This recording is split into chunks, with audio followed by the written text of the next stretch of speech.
At last, we are at the value step of our process. So before we begin, make sure that you have a nice, well-sighted base drawing because you want a nice, strong foundation. Again, if you have wonky proportions or if you rush the sighting a bit, shading ain't going to cover it up, so make sure that you do spend the time to do so.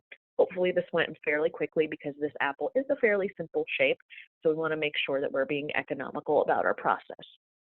So before you begin to start blending, adding your charcoal, coloring, all that good stuff, remember, we want to be true to observation and we want to continue to develop our skills when it comes to observing reality and the nuances that we see there and how to translate that back to our page for that matter. So before you begin to add your shadows, I invite you to look back at your object. Remember, we are drawing from life. A lot of people assume we've moved around in the world for quite a bit, so we know where shadows tend to be, what light tends to look like. But remember, you are drawing this specific object, so you need to know what's going on in this specific situation. To help you do that, we want to return to our 6 divisions of light and shadow. These are going to be the building blocks for how we describe and how we observe light and shadow structures in front of us. So again, one of the big challenges that a lot of students face when it comes to drawing with value and considering light and shadow is the idea it can be hard to figure out where to start. It can be hard to kind of break free of kind of those bad habits that some of us may have when it comes to drawing what we think we know. So of course, these keywords are going to help us stay true to what we see in front of us and the nuances that we actually observe in front of us. So when you look at an object, again, make sure you figure out what's going on with the light source.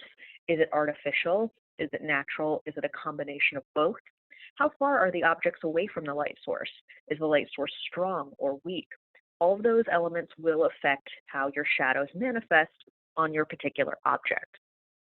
So when it comes to your 6 divisions of light and shadow, we're just going to review them real quick here just to help, again, strengthen your familiarity. If you're getting to know them already, that's fantastic. But if you're feeling a little confused, this will help. So we're going to begin on the lighter end of the value spectrum, right? Remember those value scales. Your highlight is where the light directly hits your object. Depending on if your object is shiny or if it's matte, your highlights might be very crisp, very strong shapes, or they might be a bit diffused, as you can see here with our sphere. Next, we have our areas of general light. Remember, light travels in waves, so kind of use that little bit of logic as you're kind of observing how light manifests on your object surface. As we get into the darker end of our value scale, we can observe shadows, right? Whether it's an object obscuring the light rays or it's your object that's facing away from the light source, it's where the object starts to get darker.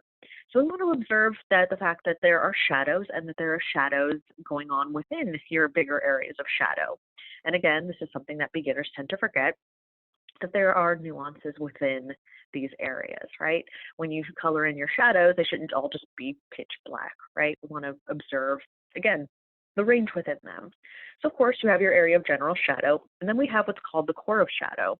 Core of shadow is the darkest part within your shadow. So again, try to pick that out, and popping in some extra charcoal there is going to help increase that realism.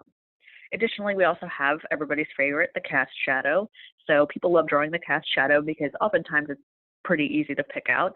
The cast shadow is the shadow that the object creates on the surface. And of course, cast shadows can be really fun to draw because they can have hard edges, smooth edges, depending on how diffused or how close the light source is. And of course, we do have kind of our wild card. The reflected light is something that a lot of beginners tend to forget because oftentimes we think, oh, shadows are dark. They're all dark all over the place, and that's how I should draw them.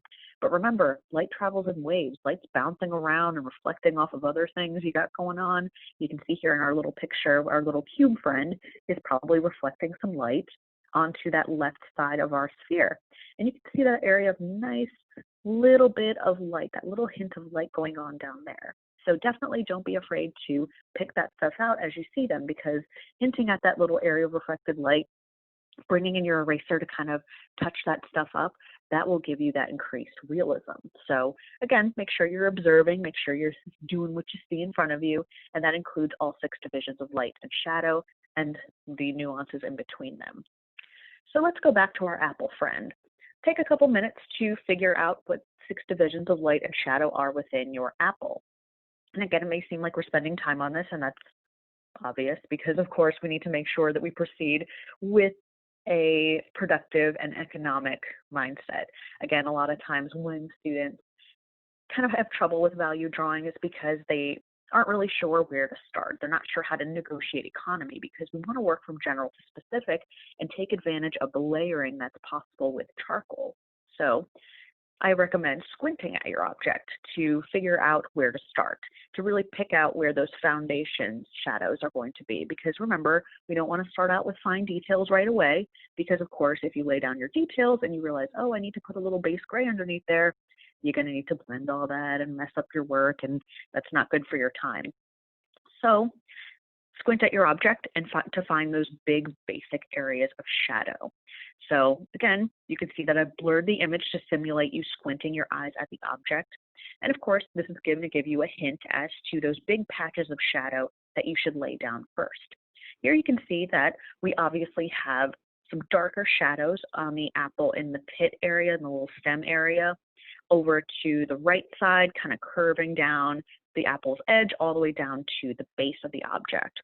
When we scope, you can also see more nuanced things, like we can see that the ground is a slightly darker value than the background, and that can be a good thing for us to clock right now because that'll help our highlights and our lights stand out later when we render our environment properly. So now that we see where to begin, let's actually do it. So when we come back to our sketchbook here, again, a nice solid sighted drawing. I'm bringing out my charcoal pencil. So again, if you want to use fine charcoal, if you want to vary the type of pencil you use, you're more than welcome to do so. I'm using a medium to start out with. You don't want to go too dark or too soft right away, especially for those of you guys that know you might get messy. Definitely don't use your compressed charcoal here. Save that for later. If you notice that you're getting a little messy, or maybe things aren't going proper, definitely switch up the pencil. If you're noticing that you're having trouble getting those toned on the page, you might want to go softer, right? So you can see that I'm applying that big patch of shadow that was on the right side of my object.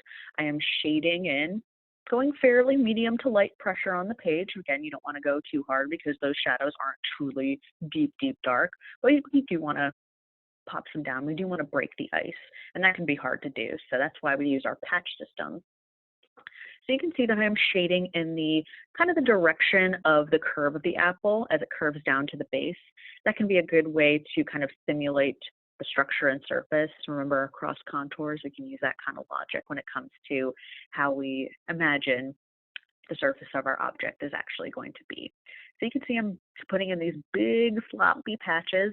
Again, this is not the point in our drawing where things are pretty, where you should be cleaning up, or you should be worried about those things. We're just breaking the ice. We're establishing these big tones quickly, so then we can have more time later for our details and things like that. So you can see that I'm shading in multiple directions to be able to fill in. Remember, layering is key. Practice in your sketchbook if you're having trouble. You can do some more value scales if you're having trouble, or if you want to experiment with what happens when you shade in multiple directions, pressing at different pressures. So now you can see I'm pressing a little bit harder because I know from observation that that apple pit area is a bit darker, right? So you can see I'm being very careful as to not put dark outlines around my object because that is going to flatten it out. We don't really want that coloring book aesthetic where everything has big dark outlines around everything, right? So again, you can see I am using a little even lighter pressure to kind of feather out those tones there in the middle. So now that I've established my main patches that we observed with our squinting, I'm going to lay down my ground tone because, of course, we do observe an environment here. It's very simple. We just have a ground and a background. Make sure that you ground your objects. It's always a shame when we see beautifully sketched, beautifully blended objects that seem to have no real place in space. So again, if you see a ground, you should indicate it as I'm doing here. I am using the side of my charcoal pencil to kind of get these bigger, softer lines going on to fill the space quickly. If you want to get even quicker, I suggest utilizing your vine charcoal. That can be a great way to get big patches of soft gray. But of course, I did want to show you what happens if maybe your vine charcoal is getting too messy for you, or if you wanted to just sort of see how hard you could flex with just your charcoal pencil. So again, once I establish this ground line, next it'll be time to blend and make this thing actually look like a nice finished apple, because right now we're definitely lacking when it comes to our 6 divisions of light and shadow, our full tonal range. So remember, allow time to build this apple up, to build whatever shape it is you're drawing.